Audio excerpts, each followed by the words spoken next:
श्री गणेशाय नमः। श्री हरि संक्षिप्त श्रीमद् देवी भागवत। नारायण से नर की बातचीत, च्यवन प्रहलाद का संवाद, प्रहलाद का निमिषारण्य गमन तथा प्रहलाद के साथ नारायण का युद्ध। व्यास जी कहते हैं, अप्सराओं के उपर्युक्त वचन अप्सराओं के उपर्युक्त वचन सुनकर धर्मनंदन प्रतापी नारायण मन ही मन सोचने लगे, अब मुझे क्या करना चाहिए। अहंकार से ही यह प्रसंग सामने उपस्थित हुआ है। इसमें अधिक क्या विचार किया जा सकता है। धर्म की धज्जी उड़ाने के प्रधान कारण अभिमान ही है, जिसकी सृष्टि मैं पूर्व काल में कर चुका हूँ। अतएव महात्माओं ने कहा है, यह संसार एक वृक्ष है, इसकी जड़ अहंकार है। जिस समय अप्सराओं का समाज आया, उस समय उन्हें देखकर बिना कुछ बातचीत किए ही मुझे शांत होकर बैठ जाना चाहिए था, किंतु मैं उनके साथ संभाषण करने में प्रवृत्त हो गया। परिणाम स्वरूप मैं स्वयं दुख का भाजन बन गया। फिर मैंने धर्म का अपव्यय करके उन स्त्रियों की रचना की। मेरी ठीक यही दशा हो गई जैसे अपने ही बनाए हुए जाल में जकड़ी हुई मकड़ी हो। बड़े ही दृढ़ बंधन में बंध गया। अतः अब इसके बाद मुझे क्या करना चाहिए, यह विषय विचारणीय है। यदि निश्चिंत होकर इन स्त्रियों को ठुकरा दूं तो विफल मनोरथ होने पर ये सभी मुझे शाप देकर यहाँ से चली जाएंगी। तब मैं इन उनसे मुक्त हो इस निर्जन वन में पुनः उत्तम तप कर लूंगा। अतएव कुपित होकर इन सुंदरी स्त्रियों को त्याग देना श्रेयस्कर है। व्यास जी कहते हैं, उस समय मुनिवर नारायण के मन में ऐसा निश्चय होने के पश्चात फिर विचार उत्पन्न हुआ, अरे सुखी बनने के लिए जो साधन है, उनमें क्रोध भी एक महान शत्रु ही है। पहला नंबर अहंकार का है और दूसरा इस क्रोध का। इसके प्रभाव से अत्यंत कष्ट उठाना पड़ता है। जगत में काम और लोभ, इन दोनों से भी बढ़कर इस क्रोध को भयंकर बतलाया गया है। क्रोध में भरकर मानव हिंसा तक कर बैठता है। प्राणी की निर्मम हत्या को ही हिंसा कहते हैं। संपूर्ण प्राणियों के लिए यह बड़ी दुखद है। इसे नर्क की विस्तृत नदी ही समझना चाहिए। जिस प्रकार काष्ठ का मंथन करने से निकली आग उस काष्ठ को ही जलाकर राख कर डालती है, उसी प्रकार देह से उत्पन्न हुआ भयंकर क्रोध उस देह को ही सर्वप्रथम जलाने में तत्पर हो जाता है। व्यास जी कहते हैं, इस प्रकार नारायण के मन में चिंता की काली घटा घिरी थी। वे अत्यंत घबरा उठे थे। तब धर्म के पुत्र नर ने उन अपने भाई नारायण से सच्ची बात कहनी आरंभ की। महात्मा नर बोले, नारायण, आप महान भाग्यशाली पुरुष हैं। महामते, क्रोध दूर कीजिए, मन में शांति स्थापित करके इस प्रबल अहंकार को हटा देना परम आवश्यक है। आपको स्मरण होगा, पूर्व समय में अहंकार के दोष से ही हम दोनों व्यक्ति अपनी तपस्या खो बैठे थे। उस समय अहंकार और क्रोध दोनों भाव जागृत हो गए थे। उन्हीं के प्रभाववश दैत्यराज प्रहलाद ने से हमारा महान अद्भुत युद्ध छिड़ गया था। देवताओं के वर्ष से 1000 वर्ष तक हम लड़ते रहे। सर्वोत्तम, इस उस अवसर पर हमें असीम कलेश भोगना पड़ा था। अतएव मुनीश्वर, आप क्रोध का परित्याग करके शांत होने की कृपा कीजिए, क्योंकि मन में शांत भाव बनाए रखना तप का मूल कारण है, ऐसा मुनिगण कहते हैं। व्यास कहते हैं, महात्मा नर का यह वचन सुनकर धर्मनंदन नारायण शांत हो गया। जन्मेजय ने पूछा, मुनिवर, मेरे मन में एक महान संदेह उत्पन्न हो गया। प्रहलाद जी महात्मा पुरुष थे। भगवान विष्णु में उनकी अटल श्रद्धा थी। वे सदा शांत रहते थे। फिर प्राचीन काल में ऋषिवर नर और नारायण से उनका युद्ध क्यों छिड़ गया? धर्म के ये दोनों पुत्र नर और नारायण तपस्वी पुरुष थे। उनके मन में शोभ कभी उत्पन्न ही नहीं हो पाता था। फिर प्रहलाद के साथ उनका संग्राम होने का क्या कारण हुआ? प्रहलाद तो चरम कोटि के धर्मात्मा, ज्ञानी और भगवान विष्णु के अनुपम उपासक हैं। नर और नारायण में भी उपर्युक्त सभी गुण विद्यमान है। तप करना ही उनका काम है। उनके मुख से कभी असत्य वाणी नहीं निकलती। फिर यदि प्रहलाद और नर नारायण के सदृश सचरित्र पुरुषों में कलह मच गया तो उनकी तपस्या और धर्म पालन का केवल परिश्रम ही उनके हाथ लगा। उस सत्य युग के समय में भी उनका जप तप कहाँ चला गया था?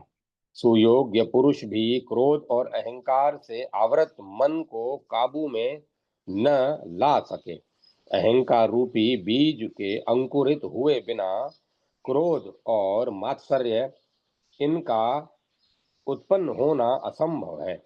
अहंकार से ही काम क्रोध आदि दुर्गुण उत्पन्न होते हैं। यह बिल्कुल निश्चित है। करोड़ों वर्षों तक महान कठिन तपस्या की गई, फिर भी यदि अहंकार उत्पन्न हो गया तो सब किया कराया व्यर्थ है। जिस प्रकार सूर्योदय होने पर अंधेरा नहीं टिक सकता, वैसे ही अहंकार के अंकुरित हो जाने पर पुण्य की सत्ता समाप्त हो जाती है। ऐसे शक्तिशाली पुरुष भी यदि अहंकार पर विजय प्राप्त न कर सके तो फिर मुने मुझ जैसे साधारण मनुष्यों की कौन सी बात है? व्यास जी कहते हैं, भारत, यह निश्चय है कि कार्य किसी प्रकार भी कारण से भिन्न नहीं हो सकता। जैसा स्वर्ण वैसा ही कड़ा और कुंडल, ठीक वैसा ही अहंकार से बना हुआ यह चराचर सहित संपूर्ण ब्रह्मांड है। वस्त्र को सूत्र के अधीन कहा गया है। बिना सूत्र के वस्त्र बनना संभव नहीं। वैसे ही त्रिगुणात्मक माया से बने हुए इस स्थावर जगम समस्त संसार को समझना चाहिए। जब छोटे से लेकर बड़े तक सबकी यही हालत है, तब इस विषय में क्या कहा जाए? काम क्रोध लोभ और मोह ये सभी अहंकार से उत्पन्न होते हैं। कुरुनंदन, काम मोह और मद से युक्त प्राणी कार्य आरंभ करने के पूर्व कुछ विचारता ही नहीं। जब प्राय सभी युगों में मायाविद धर्म ही व्यर्थ होता है था, तब इस कली के लिए कौन सी बात कही जाए? स्पर्धा, द्रोह और लोभ तथा अमर्ष सभी समय डेरा जमाए रहते हैं। जगत में विरले ही ऐसे साधु पुरुष हैं जिनका अंतःकरण इन दोषों से खाली है। जन्मेजय ने कहा, सचमुच ही वे धन्य और महान पुण्यात्मा हैं जिन्होंने मद और मोह का त्याग कर दिया है। जो जितेंद्रिय एवं सदाचारी हैं, उन्होंने तीनों लोकों पर विजय प्राप्त कर ली है। मूर्ख मनुष्य की आंखें मधु पर तो जाती हैं, किंतु उस विषम स्थान को नहीं देखती जहां से मधु निकलता है। मानव बुरा कर्म करने में प्रवृत्त हो जाता है, उसके मन में नरक का भय उत्पन्न ही नहीं होने पाता। अस्तु, प्राचीन समय में क्यों युद्ध ठन गया था, यह वह प्रसंग मुझे विस्तार पूर्वक बताने की कृपा करें। बहुधा देखा जाता है, धन अथवा स्त्री के लिए ही परस्पर कलह मच जाया करता है। नर और नारायण के नर और नारायण में तो कोई स्पृहा थी ही नहीं। फिर क्यों उनके द्वारा ऐसा रोमांचकारी युद्ध आरंभ हो गया? नर और नारायण सनातन पुरुष परम पुरुष हैं। इस बात से धर्मात्मा प्रहलाद भी पूर्व परिचित थे। तब उन्होंने मुनिवर नर नारायण का सामना किया ही क्यों? ब्राह्मण, इस कारण को मैं विस्तार पूर्वक सुनना चाहता हूँ। सुत जी कहते हैं, इस प्रकार जब राजा जन्मेजय ने सत्यवती नंदन विप्रवर व्यास जी से पूछा, तब उन्होंने सारी बातों का विशद रूप से वर्णन आरंभ कर दिया। व्यास जी बोले, राजन, जब अहंकार हिरण्यकश्यपु की जब भयं राजन जब भयंकर हिरण्यकश्यपु की मृत्यु हो गई, तब उसके पुत्र प्रहलाद को राजगद्दी पर बैठाया गया। दानव राज प्रहलाद देवताओं और ब्राह्मणों के सच्चे उपासक थे। उनके शासन काल में भूमंडल के सभी नरेशों द्वारा यज्ञों में श्रद्धा पूर्वक देवताओं की उपासना होती थी। तपस्या करना, धर्म का प्रचार करना और तीर्थों में जाना, यही उस समय के ब्राह्मणों का कार्य था। वैश्य अपनी व्यवहार वृत्ति में संलग्न थे। शूद्रों द्वारा सबकी सेवा होती थी। उस अवसर पर भगवान नरसिंह ने दैत्यराज प्रहलाद को पाताल में रहने का आदेश दे रखा था।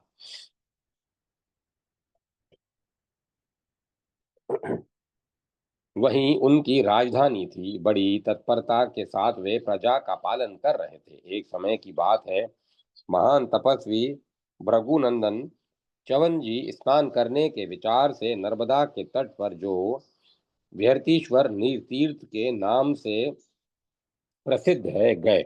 इतने में रेवा नामक महान नदी पर उनकी दृष्टि पड़ गई। वे उसके तट पर नीचे उतरने लगे, तब तक एक भयंकर विषधर सर्प ने उन्हें पकड़ लिया। मुनिवर च्यवन उसके प्रयास से पाताल में पहुंच गए। सर्प से पकड़े जाने पर उनके मन में आतंक छा गया। अतः उन्होंने मन ही मन देवादिदेव भगवान विष्णु का स्मरण आरंभ कर दिया। उन्होंने जो ही कमल लोचन भगवान श्री हरि का चिंतन किया कि उस समय विषधर सर्प का सारा विष समाप्त हो गया। तब अत्यंत घबराए हुए एवं शंकाशील उस सर्प ने च्यवन मुनि को छोड़ दिया और सोचा, ये मुनि महान तपस्वी है, अतः कहीं कुपित होकर मुझे शाप न दे दे। नाग कन्याएं मुनिवर की पूजा करने में संलग्न हो गई। तदंतर च्यवन जी ने नागों और दानवों की विशाल पुरी में प्रवेश किया। एक बार की बात है, भृगुनंदन च्यवन उस श्रेष्ठपुरी में घूम रहे थे। धर्म वत्सल दैत्यराज प्रहलाद की उन पर दृष्टि पड़ गई। देखकर उन्होंने मुनि की पूजा की और पूछा, भगवान, आप यहाँ पाताल में कैसे पधारे? बताने की कृपा करें। इंद्र, हम दैत्यों से शत्रुता रखते हैं। हमारे राज्य का भेद लेने के लिए तो उन्होंने आपको यहाँ नहीं भेजा है। द्विजवर, आप सच्ची बात बताएं।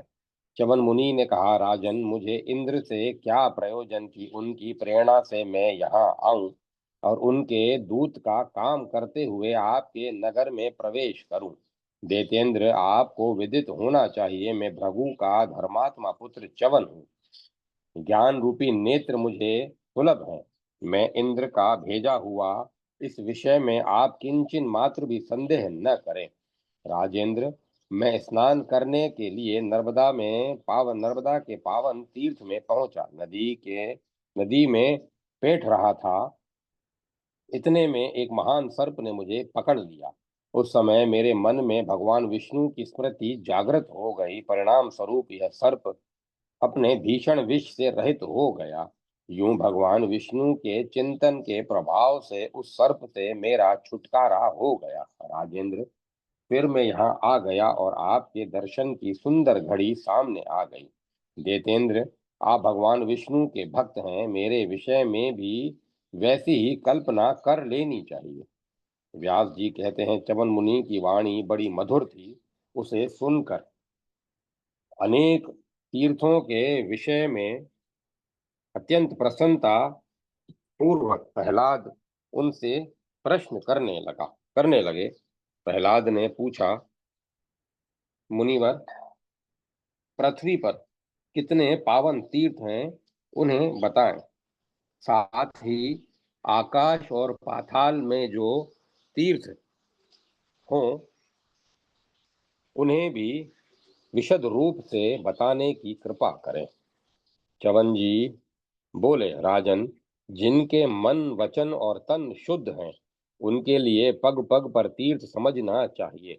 दूषित विचार वालों के लिए गंगा भी कहीं मगध से अधिक अपवित्र हो जाती है।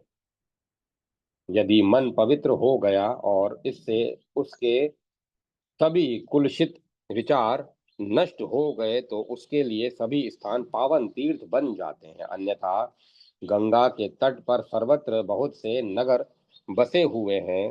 इसके सिवाय अन्य भी प्राय सभी ग्राम, गोष्ठ और छोटे छोटे टोले बसे हैं। देतेंद्र, निषादों, धीवरों, हुणों, वंगों और खस, ये आदि मलेश जातियों की बस्ती वहां कायम है, परंतु निष्पाप राजन, उनमें से किसी एक का भी अंतःकरण पवित्र नहीं हो पाता। फिर जिसके चित्त में विविध विविध विषय भरे हुए हैं, उसके लिए तीर्थ का क्या फल हो सकता है? राजन, इस विषय में मन को ही प्रधान कारण मानना चाहिए। इसके सिवाय दूसरा कुछ भी अतः शुद्धि की इच्छा रखने वाले पुरुष को चाहिए कि मन को परम पवित्र बना ले। यदि उसमें दूसरों को ठगने की प्रवृत्ति है तो तीर्थवासी भी महान पापी माना जा सकता है। तीर्थ के में किए हुए पाप अनंत कुफल रूप से सामने आते हैं। अतः कल्याणकामी पुरुष सबसे पूर्व मन को शुद्ध कर ले।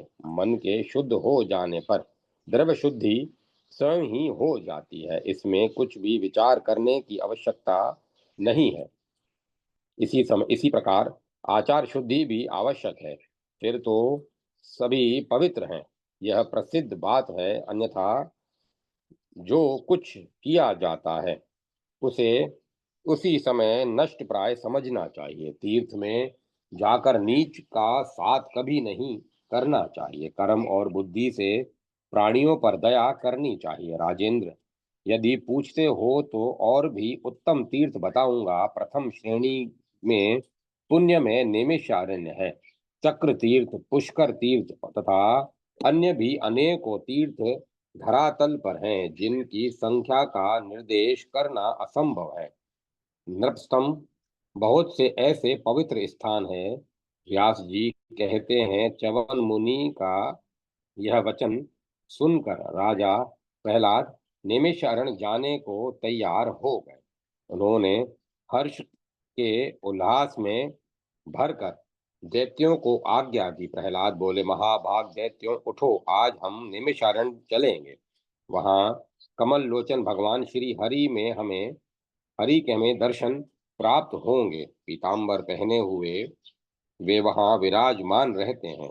व्यास जी कहते हैं, जब विष्णु भक्त प्रहलाद ने यूं कहा तब वे सभी दानव उनके साथ अपार हर्ष मनाते हुए पाताल से निकल पड़े। संपूर्ण महाबली दैत्यों और दानवों का झुंड एक साथ चला।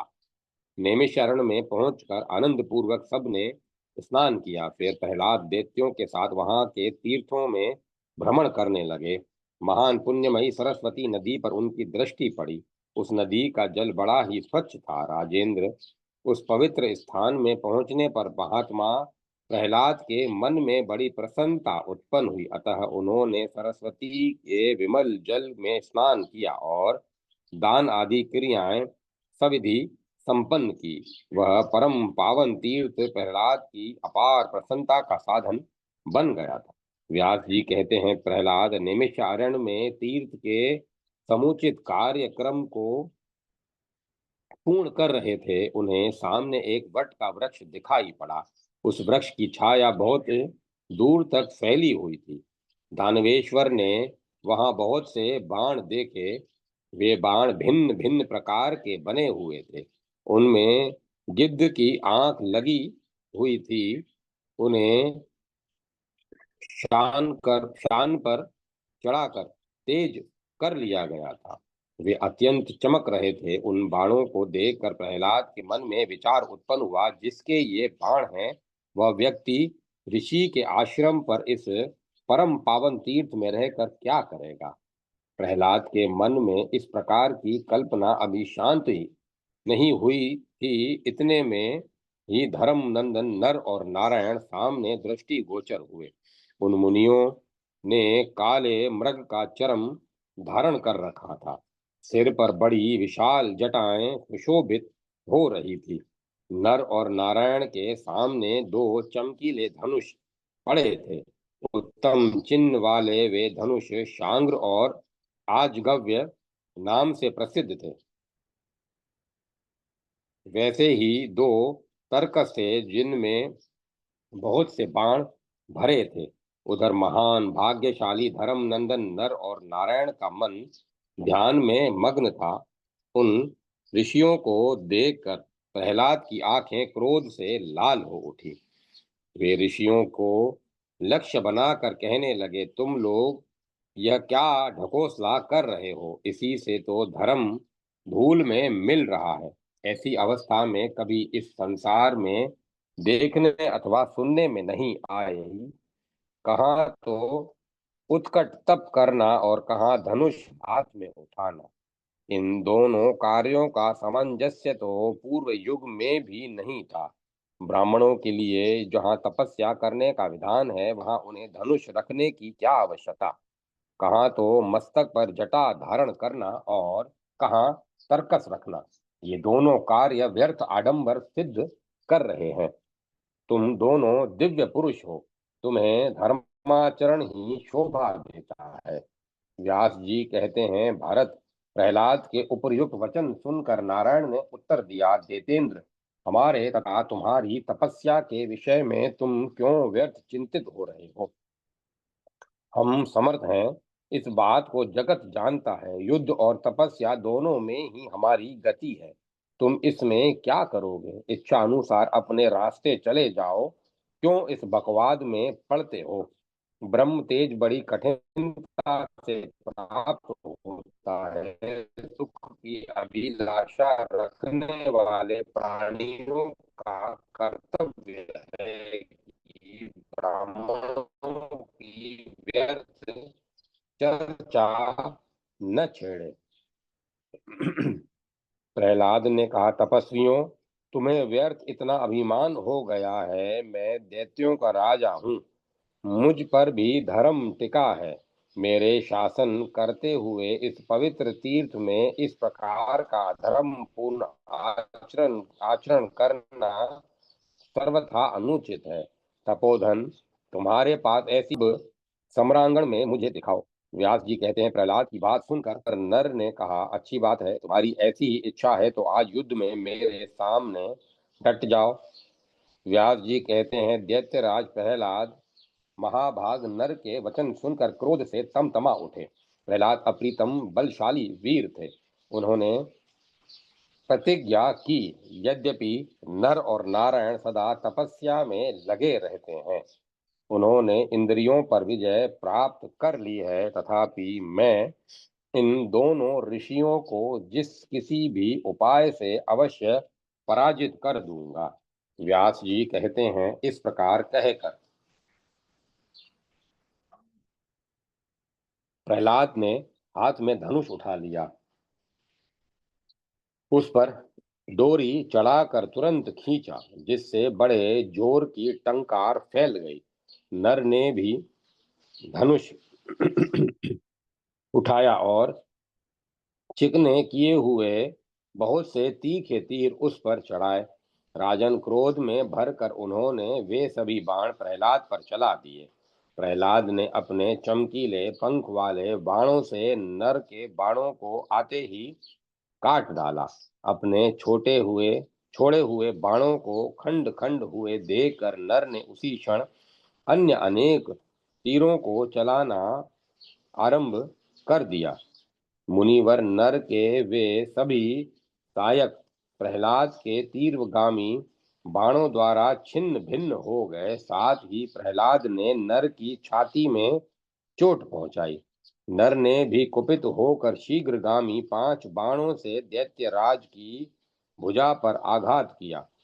उस समय उनका युद्ध देखने के लिए इंद्र सहित बहुत से देवता विमान पर चढ़कर आकाश में आ गए और सम्रांगण में विराजमान मुनिवर नर और दैत्यराज प्रहलाद की पराक्रम की भूरी भूरी प्रशंसा करने लगे। प्रहलाद के पैने बाण इस प्रकार बरस रहे थे मानो मेघ जल की धारा गिरा रहा हो। उस अवसर पर नारायण ने अपना अप्रीतम शांग्र धनुष हाथ में उठा लिया और सुनहरे पंख वाले बाणों की झड़ी लगा दी। अब प्रहलाद ने धर्मनंदन नारायण पर अत्यंत तीव्रगामी बहुसंख्यक बाण चलाए। साथ ही नारायण के धनुष से भी सुतीक्ष्ण धार वाले बहुत से बाण छूटे, जिनसे टकराकर प्रहलाद के बाण टुकड़े टुकड़े हो गए। उस समय सनातन भगवान श्री हरि धर्म के यहाँ पुत्र रूप में अवतरित थे। वे वीर भयंकर सम्रांगण में खड़े थे और दैत्यराज प्रहलाद के प्रयास से तीखे तीरों की वर्षा उन पर हो रही थी। फिर नारायण ने तीक्ष्ण धार वाले अपने बाण चलाए और उनसे प्रहलाद को, जो सामने ही डटे थे, गहरी चोट पहुंचाई। दोनों पक्षों की बाण वर्षा से आकाश अच्छान हो गया। व्यास जी कहते हैं, इस प्रकार दैत्यराज प्रहलाद और तपस्वी नर नारायण में घोर युद्ध होता रहा। नारायण ने अपने एक तीव्रगामी बाण से प्रहलाद के धनुष को काट डाला। तब दैत्यराज ने दूसरा धनुष उठाया। फिर नारायण ने उसी क्षण अन्य बाणों को हाथ में लिया और उससे अपने हाथ की सफाई दिखाते हुए उस धनुष के भी दो टुकड़े कर दिए। जो यों नारायण प्रहलाद के धनुष को बार बार काटते रहे, तब दानवेश्वर ने परिघ उठाया और शीघ्रता पूर्वक उस परिघ को नारायण की भुजा पर चला दिया। प्रतापी नारायण ने अभी यह वह भयंकर परिघ आ ही रहा था कि अपने 9 बाणों से उसे काट दिया और 10वें बाण से प्रहलाद पर चोट की। अब दानव राज ने लोहमयी सुदृढ़ गदा उठा ली और उस गदा से तुरंत नारायण की जांघ पर आघात किया, परंतु नारायण पर्वत की भांति अविचल भाव से खड़े रहे। उनकी मानसिक शांति भंग नहीं हो सकी। वे परम पराक्रमी पुरुष थे। उन्होंने तुरंत बाणों की बौछार आरंभ कर दी। अतः प्रहलाद की उस सुदृढ़ गदा से भी खंड खंड हो गए। तब शत्रुओं को संतप्त करने वाले प्रहलाद ने हाथ में शक्ति उठा ली और उसे नारायण के वक्ष स्थल पर चला दिया। सामने शक्ति आ रही है, यह देखकर नारायण ने कौतूहल से ही एक बाण फेंका, जिससे वह शक्ति 7 भागों में विभक्त हो गई। फिर प्रहलाद पर भी 7 बाण मारे। देवताओं के 1000 वर्ष तक प्रहलाद और नर नारायण का वह भीषण संग्राम समाप्त नहीं हो सका। राजन, तदंतर भगवान विष्णु उस आश्रम पर पधारे। उनका श्री विग्रह 4 भुजाओं से सुशोभित था। वे पीतांबर पहने हुए थे। उन शंख चक्र गदा और पद्म धारण किए हुए 4 भुजाओं से सुशोभित रमा रमण भगवान विष्णु ने प्रहलाद के आश्रम पर पदार्पण किया। वहां उन्हें पधारे हुए देखकर दैत्यराज ने चरणों में मस्तक झुकाया और अपार भक्ति दिखाते हुए हाथ जोड़कर वे कहने लगे। प्रहलाद ने कहा, माधव, आप देवताओं के भी आराध्य हैं। जगत का शासन सूत्र आपके हाथ में है। भक्तों पर दया करना आपका स्वभाव है। भगवान, इन दोनों तपस्वियों का संग्राम में सामना करते रहने पर भी मेरी विजय नहीं हो रही है। इसका क्या कारण है? मैं पूरे सहस्त्र वर्ष तक इन देवताओं के साथ लड़ता रहा, किंतु अभी तक इन्हें जीत नहीं सका। इसका मुझे महान आश्चर्य हो रहा है। भगवान विष्णु बोले, आर्य, ये दोनों सिद्ध पुरुष हैं, मेरे अंश से इनका अवतार हुआ है।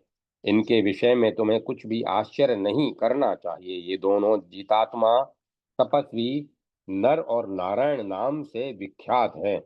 तुम इन्हें नहीं जीत सकते, अतः राजन, तुम पाताल में चले जाओ और मन में मेरी अविचल भक्ति रखो।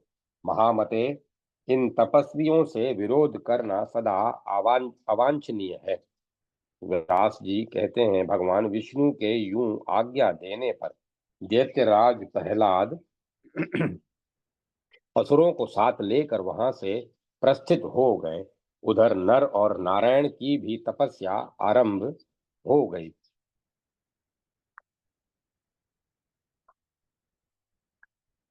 अध्याय 7 से 9 समाप्त। जय माता सरस्वती। जय मां सरस्वती। देवताओं के साथ दैत्यों का युद्ध और हारे हुए दैत्यों को शुक्राचार्य के द्वारा अभयदान, शंकर की तपस्या, देवताओं का दैत्यों पर आक्रमण, दैत्यों का शुक्र माता की शरण में जाना, शुक्र माता की देवताओं को निर्दा निद्रावश कर देना, भगवान विष्णु के सुदर्शन चक्र से शुक्र माता का वध। जन्मेजय ने कहा, व्यास जी, तप को ही अपना सर्वस्व मानने वाले नर और नारायण भगवान विष्णु के अंशावतार थे। उनका चित्त सदा शांत रहता था। सात्विक गुणों का पालन करते हुए वे तीर्थ में रहते थे। जंगल में फल मूल ही उनके नित्य के आहार थे। उन धर्म नंदन तपस्वियों ने कभी असत्य का व्यवहार नहीं किया।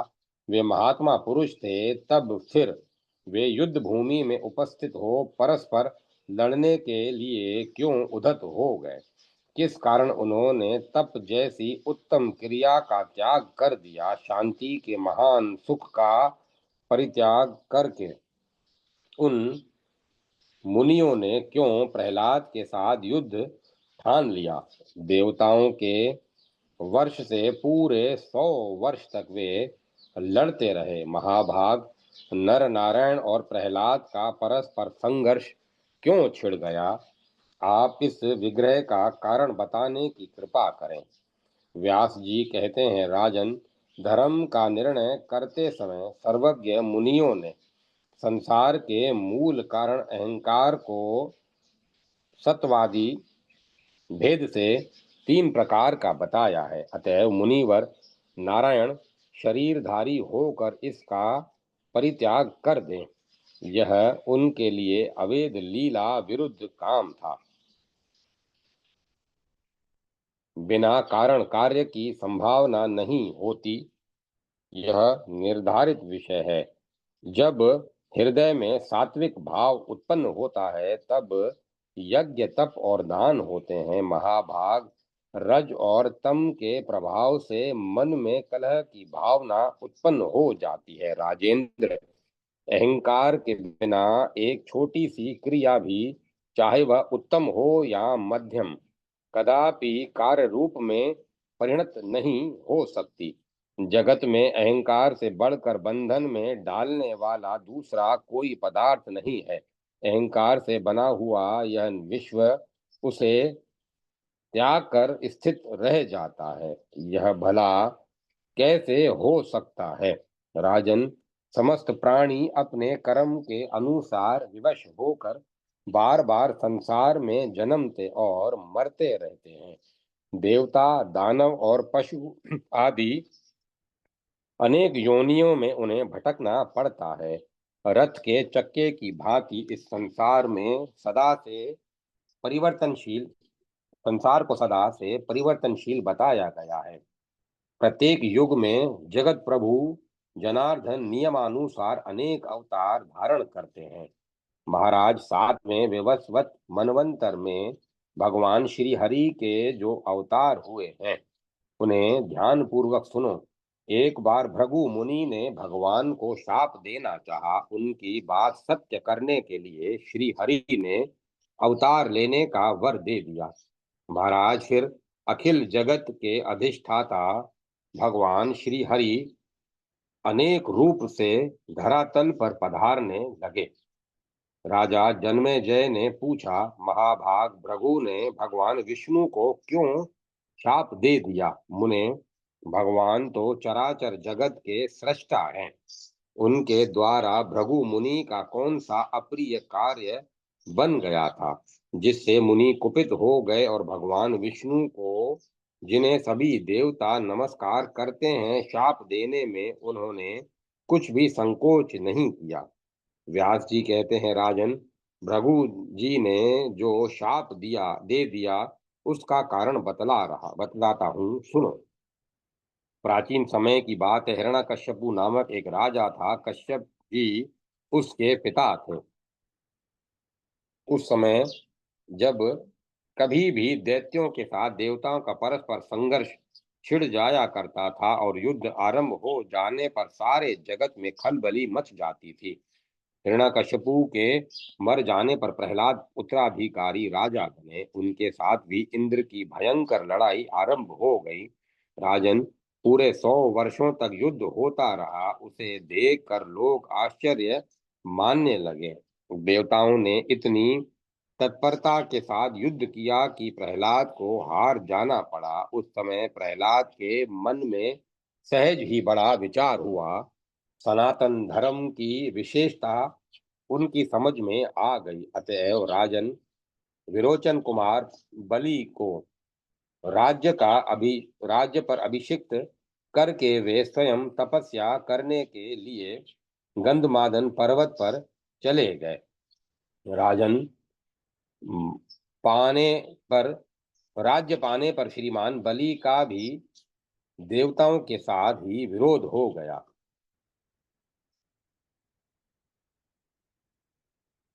कुछ समय के बाद फिर अत्यंत भयंकर देव असुर संग्राम छिड़ गया। देवताओं एवं अमित तेजस्वी इंद्र के पराक्रम से इस बार भी दैत्यों की हार हो गई।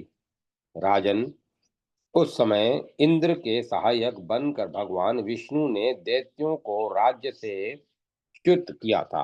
हार जाने पर वे सभी दैत्य शुक्राचार्य के शरण में गए और बोले, ब्राह्मण, आप ऐसे प्रतापी होते हुए भी हमारी सहायता क्यों नहीं कर रहे?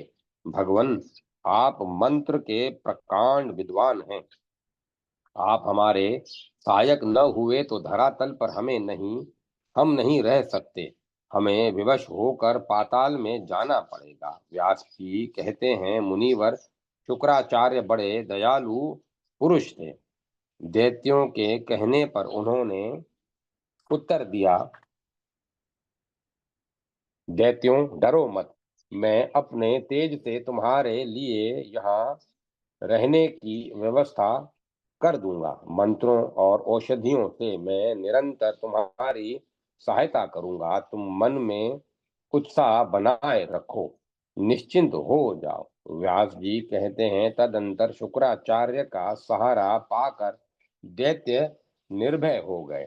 गुप्तचरों के गुप्तचरों ने यह निश्चित समाचार देवताओं के पास पहुंचा दिया। यह सुनकर सभी देवता इंद्र के साथ आपस में विचार करने लगे। शुक्राचार्य के मंत्र में महान शक्ति है, यह समझकर देवताओं के मन में घबराहट उत्पन्न हो गई।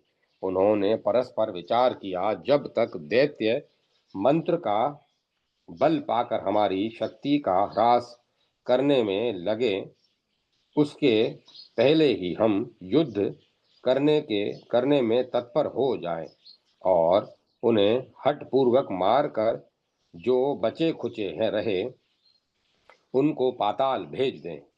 यूं राय करने के पश्चात देवताओं ने शस्त्र उठा लिए और क्रोध में उबल कर दैत्यों पर चढ़ाई कर दी।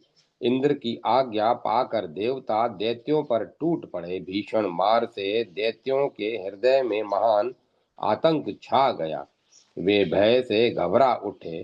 तब उन्होंने शुक्राचार्य की शरण ली और हमारी रक्षा कीजिए, यूं बार बार कहने लगे। यद्यपि दैत्यों में भी अपार बल था, फिर भी उस समय वे देवताओं द्वारा महान कष्ट भोग रहे थे। उनकी दुर्दशा देखकर शुक्राचार्य ने कहा, डरो मत, मंत्र और औषध के बल से शुक्राचार्य सब कुछ कर सकते थे। अतएव उन्हें देखते ही समस्त देव समुदाय दैत्यों को छोड़कर भाग चला।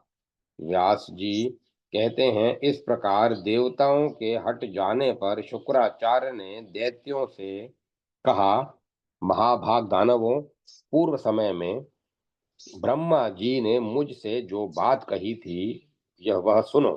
भगवान विष्णु दैत्यों का वध करने के लिए सदा सतर्क रहते हैं। उनके हाथ अभी दैत्य वध होने वाला है। उन्होंने जिस प्रकार वराह रूप धारण करके हिरण्यकश्यपु को मारा था, नरसिंह अवतार लेकर हिरण्याक्ष को मारा था तथा नरसिंह अवतार लेकर उन्होंने हिरण्यकश्यपु की जीवन लीला समाप्त की, वैसे ही अब संपूर्ण दानवों को मार डालेंगे। वे बड़े उत्साही हैं। उनके इसमें कुछ भी अन्यथा विचार नहीं करना चाहिए। यह जान पड़ता है कि वैसा समुचित मंत्र बल अभी मेरे पास नहीं है जिससे मेरे द्वारा सुरक्षित होकर तुम इंद्र एवं देवताओं को जीतने में समर्थ हो सको।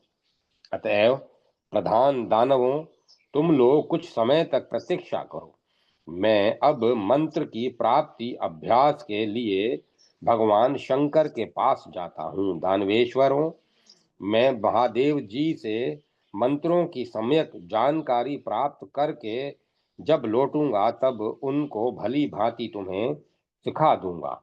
दैत्य बोले, मुनिवर, हमारी हार हो गई है। हम बिल्कुल निर्बल हो गए हैं। उतने समय तक प्रतीक्षा करने के लिए हम पृथ्वी पर कैसे रह सकेंगे। संपूर्ण पराक्रमी दानव काल के ग्रास बन गए। जो शेष बचे हैं वे वैसे सुख के साधन हो नहीं सकते, क्योंकि युद्ध में ठहरने की उनमें योग्यता ही नहीं है। शुक्राचार्य ने कहा, मैं जब तक भगवान शंकर के पास से मंत्र लेकर आऊं तब तक तो तुम्हारा किसी तरह रोके रहना आवश्यक है। ऐसे संभव न हो तो तपस्वी बनकर समय की प्रतीक्षा करो। विद्वानों ने कहा, समय अनुसार साम दाम आदि सभी उपायों का प्रयोग करना चाहिए। बुद्धिमान वीर पुरुष देश काल और शक्ति का ज्ञान प्राप्त करके अपना सामर्थ्य दिखलाते हैं। मनीषी पुरुषों का कर्तव्य है कि यदि भविष्य में कल्याण होने की आशा हो तो कुछ समय तक शत्रुओं की सेवा भी कर लें। समयानुसार शक्ति का संचय हो जाने पर ही शत्रु मारे जा सकते हैं। इसीलिए अब देवताओं की विनती करके साम नीति का प्रयोग करते हुए हमें अपने स्थान पर रहने की व्यवस्था कर लो। मेरे आने की प्रतीक्षा करते रहना। दानवों, भगवान शंकर की मंत्र कृपा से मंत्रों को पा जाने पर मैं तुरंत लौटूंगा और उनकी शक्ति का आश्रय लेकर देवता से हम पुनः लड़ाई ठान लेंगे। महाराज, दैत्यों से यूं कहकर मुनिवर शुक्राचार्य मंत्र प्राप्त करने के लिए भगवान शंकर के पास चले गए। उनका कार्यक्रम बिल्कुल निश्चित हो चुका था। तब दानवों ने अत्यंत नम्रता पूर्वक देवताओं से बातचीत आरंभ कर दी और विनीत भाव से यह वचन कहा, देवताओं, हम भी सब प्रकार हम भी सब अपने अस्त्र शस्त्र का परित्याग करके युद्ध के उद्योग से बिल्कुल रहित हो गए हैं। वृक्षों की छाल पहनकर हम भी तपस्वी जीवन व्यतीत करेंगे। देवताओं ने मान लिया और वे लौट पड़े। उनकी सारी चिंताएं दूर हो गई। प्रसन्नता पूर्वक समय व्यतीत करने लगे। जब दैत्यों ने अपने अस्त्र शस्त्र त्याग दिए तब देवता वहां कुछ क्षण भी नहीं रुके। उन्हें पूर्ण विश्वास हो गया था। वे अपने भवन पर चले गए और और रहने की समुचित व्यवस्था करके क्रीड़ा में आसक्त हो गए। उधर दैत्यों ने तपस्वी का स्वांग बनाकर तप आरंभ कर दिया। शुक्राचार्य के आने की प्रतीक्षा करते हुए वे कश्यप जी के आश्रम पर निवास कर रहे थे। कुछ समय के बाद शुक्राचार्य कैलाश पर पहुंचे। उन्होंने भगवान शंकर को प्रणाम किया। किस काम से पधारे? यूं पूछने पर वे कहने लगे, भगवान, मुझे उन मंत्रों के पाने की अभिलाषा है जो बृहस्पति के पास न हो। देवताओं की पराजय और दैत्यों की विजय के लिए मैं यह उद्योग कर रहा हूँ। व्यास जी कहते हैं, शुक्राचार्य की बात सुनकर सर्वथा भगवान शंकर ने मन ही मन विचार किया कि इसके संबंध में मेरा क्या कर्तव्य है। यह शुक्राचार्य दैत्यों का गुरु है। उन्हें विजय प्राप्त करने के लिए देवताओं से द्वेष रखकर मंत्र प्राप्त करने के विचार से इस समय यह मेरे पास आया है। किंतु देवताओं की रक्षा तो मुझे करनी ही है। इस प्रकार विचार करके भगवान शंकर ने एक अत्यंत कठिन व्रत करने के लिए मुनियों को आदेश दिया और कहा, पूरे 1000 वर्षों तक नीचे सिर करके कण मात्र धूम्रपान करते हुए व्रत रख करना है। यदि इसमें तुम सफल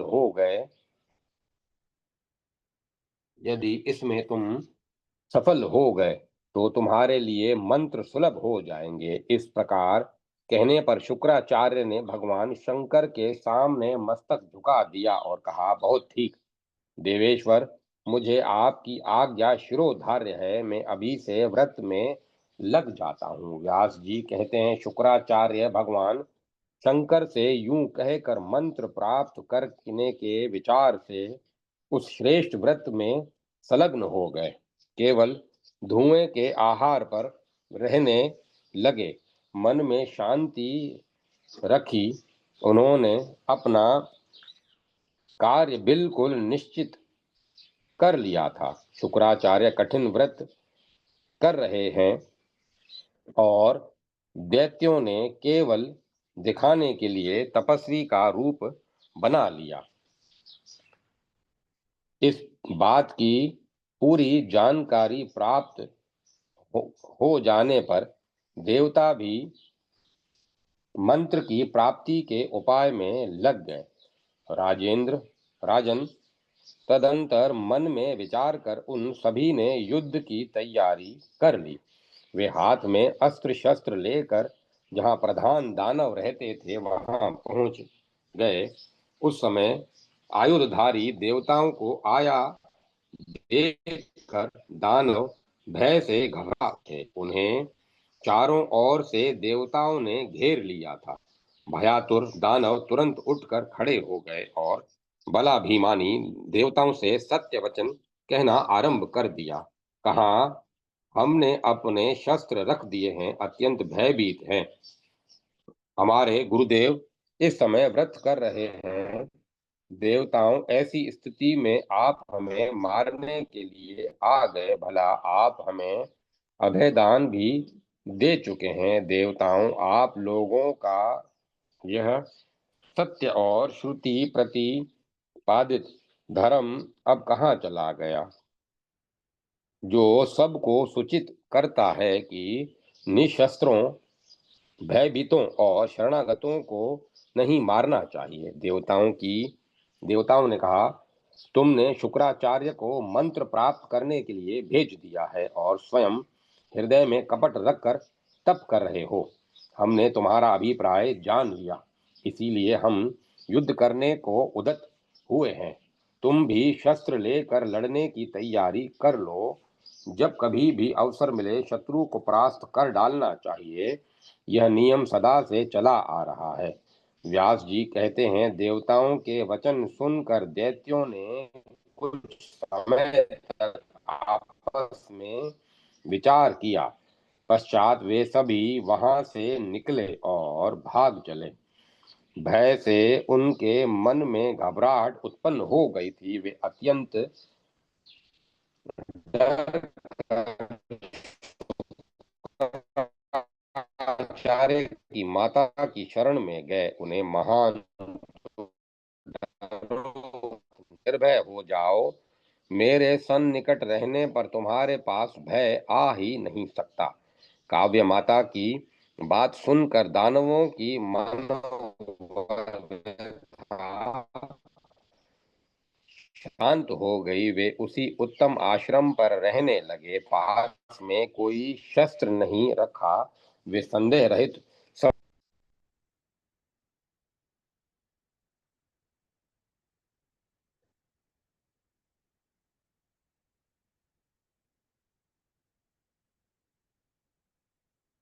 भागते समय दैत्यों को देवताओं ने देख लिया था। अतः वे उनके पैरों के चिन्ह को लक्ष्य करके जाते जाते वहां पहुंच गए। उस समय बलाबल का कुछ भी विचार नहीं किया। वहां आकर उन सब देवताओं ने दैत्यों को मारने के लिए क्रिया आरंभ कर दी। शुक्राचार्य की माता के मना करने पर भी देवता आश्रमवासी दानवों को मारते रहे। दैत्य दैत्यों को मार खाते हुए देखकर काव्य माता का कलेजा कांप उठा। वे बोली, मैं अभी इंद्र सहित संपूर्ण देवताओं को नींद की चुंगल में फंसा देती हूँ। यूं कहकर उन्होंने निद्रा को आज्ञा दी। वह देवताओं के पास गई और उन पर तुरंत अपना प्रभाव डाल दिया। समस्त देवता नींद के वशीभूत होकर मूक की भांति पड़े रहे। नींद के प्रभाव से इंद्र की शक्ति भी क्षीण हो चुकी थी। वे घबरा उठे थे। उन्हें देखकर भगवान विष्णु ने कहा, देवेश्वर, तुम्हारा कल्याण हो। तुम मेरे पास आ जाओ, मैं तुम्हें अत्यंत अन्यत्र भेजता हूँ। इस प्रकार कहने पर इंद्र भगवान श्री हरि के समीप चले गए। भगवान की छत्र छाया पाकर उनका सारा भय दूर हो गया। निद्रा भी उनके पास न आ सकी। विष्णु द्वारा सुरक्षित होने के कारण इंद्र ज्यों के त्यों स्वस्थ ही रह गए। यह देखकर शुक्राचार्य की माता क्रोध से तमतमा उठी। उन्होंने यह वचन कहा, मघवन, मैं अपनी तपस्या के प्रभाव से विष्णु सहित तुम्हें निगल जाऊंगी। मेरे ऐसे तपोबल से संपूर्ण देवता देखते ही रह जाएंगे। किसी का कुछ वश न चल सकेगा। व्यास जी कहते हैं, शुक्राचार्य की माता योग विद्या की पूर्ण जानकार थी। उनकी उस शक्ति के प्रभाव से भगवान विष्णु और इंद्र की सारी शक्ति कुंठित हो गई। वे बिल्कुल फीके पड़ गए। यूं अत्यंत कलेश में पड़े हुए उन महात्माओं को देखकर देवताओं के आश्चर्य की सीमा न रही। उनका हृदय शुद्ध हो उठा। उन्हें दुखी देखकर इंद्र ने भगवान विष्णु से कहा, मधुसूदन, मैं आपकी अपेक्षा अधिक दुखी हूँ। प्रभो, अब आप इस दुष्टा को तुरंत दबाने की कृपा कीजिए। माधव, इससे अपनी तपस्या का अभिमान हो गया है। यह हमारे पर आक्रमण करे, इससे इसके पहले ही आप उपाय करें। विष्णु विचार करना इस समय अवांछनीय है। महात्मा इंद्र के यूं कहने पर भगवान विष्णु ने तुरंत सुदर्शन चक्र को याद किया। सुदर्शन चक्र निरंतर भगवान के अधीन रहता है। स्मरण करते ही पहुंच गया। देवराज के प्रेरणा करने पर कुपित होकर शुक्राचार्य की माता को मारने के लिए भगवान ने चक्र उठा लिया और तुरंत ही शुक्र माता का मस्तक धड़ से अलग कर दिया। उनकी मृत्यु देखकर इंद्र के आनंद की सीमा न रही। देवता देवता भी अत्यंत संतुष्ट होकर भगवान विष्णु की जय जयकार मनाने लगे। सभी के मन हर्षोत्फुल्ल थे। उनका मानसिक संताप सदा के लिए शांत हो गया था। किंतु तभी से भगवान विष्णु और इंद्र के हृदय को स्त्री हत्या और भृगु मुनि का दुर्दश शाप, ये दोनों विषय संशंकित कर रहे थे। अध्याय 10 और 11 समाप्त। जय माता सरस्वती। जय माँ सरस्वती। ओम नमो भगवते वासुदेवाय। ओम नमो नारायण। ओम नमः शिवाय। ओम ऐं ह्रीं क्लीं चामुंडाय विच्छे। ओम तत्सत। ओम तत्सत। ओम तत्सत। अब कथा को विराम दिया जाता है।